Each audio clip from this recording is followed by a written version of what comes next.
After Frank Vatrano tied the game 1-1 at 5:29 of the third period, Ben Hutton put the Canucks back on top less than 3 minutes later with a one-timer off a long rebound that made it 2-1 at 7:20. From there, Vancouver added 3 more late goals, including a pair of empty netters.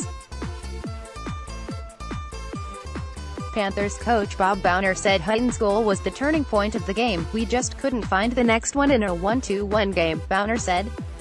Hutton's goal was just off a simple face-off D down the wall, and they slung the puck and it went off a guy's stick in the back door. Missed assignment in the face-off circle. It really was the difference in the game. After that it's goalie pulls, it's trying to catch up. It's disappointing. The Panthers 1-7-1-9-8 never had more than 10 shots in a period against the Canucks, as the offense struggled to find its footing throughout most of the game.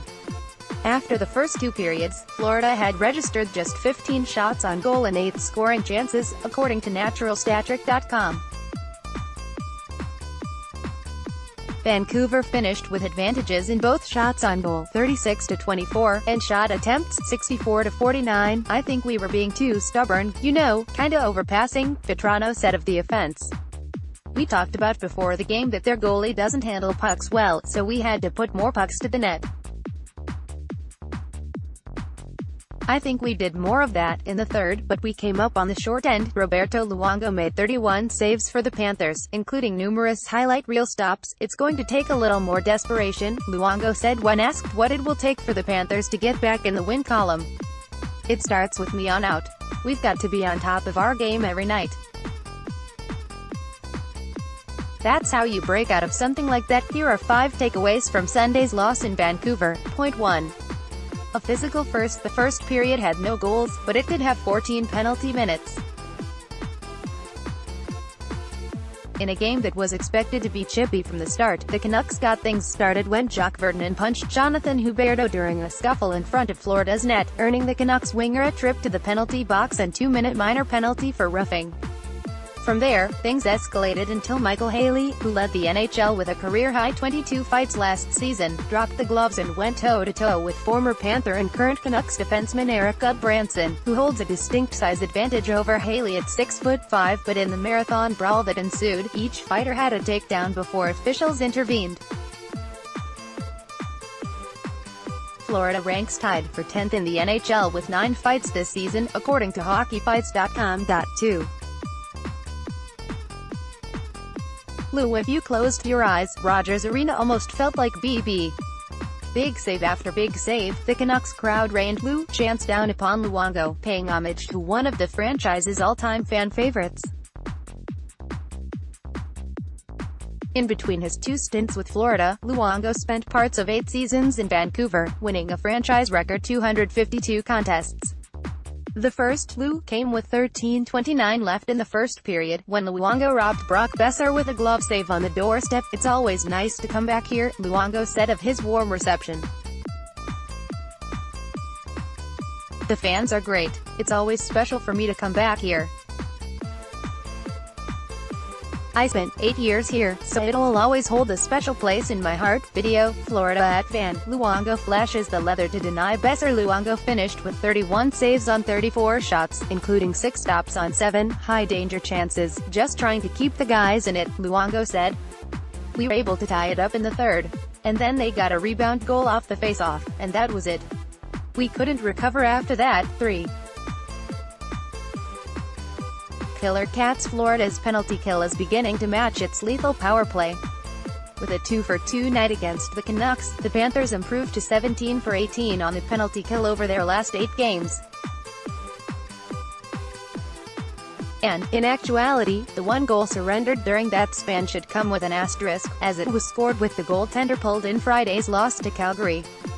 Since December 29, Florida's penalty kill is tied for 4th in the NHL with a 94.4% success rate. In that 8-game span, Mike Matheson has logged a team-leading 19:36 of shorthanded ice time, including 2:01 against in Vancouver on Sunday night, which led all Panthers defensemen. Point 4. Frankie finds twin at this won't register as a power play goal, but it's about as close as you can get to one. Just 1 second after their man advantage expired, Vatrano took a centering pass from rookie center Henrik Borgstrom and flipped a backhand shot from the slot over Jacob Markstrom to get the Panthers on the board and make it a 1-2-1 game at 5:29 of the third period. It's obviously good to score, but at the end of the day you want to win, Vatrano said. Winning's more important than scoring goals. I'm just trying to help my team every single night.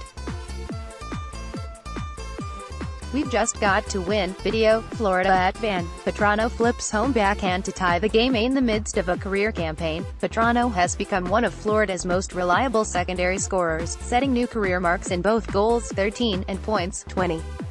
Keeping up as of late, the 24-year-old winger has tallied 3 goals and 2 assists over his past 7 games. 5. Bjugstad's back after missing the last 16 games. Nick Bjugstad finally returned to the ice for the Panthers. Out of the lineup with an upper body injury since Dec.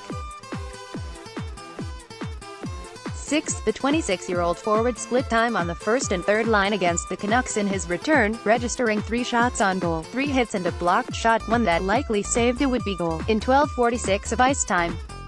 Bjugstad's best scoring chance of the night came less than 2 minutes into the third period, when Markstrom robbed him of a goal with a glove save on a rebound attempt from the doorstep. For his first game back, I thought he was moving well, Boughner said. I thought he got a little tired throughout the game. He started off the game with a 2-on-1, and a chance. He got robbed on a chance there in the third period that could have put us up. He was around the puck all night. I was fine with it. In 28 games this season, Bjugstad has registered 4 goals and 6 assists. I've gone through a decent amount of injuries in my career and they're never fun. Sitting out and watching, Bjugstad said prior to puck drop. You just want to be a part of it with the boys. Win or lose, you want to be on that bench with them. It's tough. It felt like a long time.